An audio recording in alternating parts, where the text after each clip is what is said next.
So, it's the Cherry Mobile Ruby. So, dito po ako nanggaling, okay? Dito po nanggaling yung ano ko. Ito yung pinanggalingan ko na phone. Grabe yung Android version ko, 4.2.2 ba yun? Kailan na-release yun? February 11, 2013. Diba? It's the Jelly Bean, yung pinaka talagang tumatak na Android na version ng mga panahon na yan. And ito po yung aking phone. Like, ito po talaga yung itsura ng phone ko. So, kung titignan ninyo, siya ay may 1 GHz na dual core.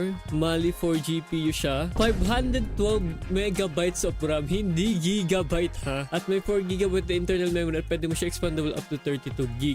Dual SIM siya at ito yung ano na camera niya. Yan po yung cellphone ko. Liit lang yan. As in, talagang parang ganyan lang ata siya. Diyos ko. At lumabas siya noong April 2014. Yeah, yun siya. Ewan ko meron pa nagbebenta nito. Parang feeling ko wala na nagbebenta nito eh. Yeah, wala na. I doubt na meron pa yun dahil wala eh. It's been a while na eh. Okay, so nung makita na natin yung unang device na ginagamit ko, ano naman yung mic?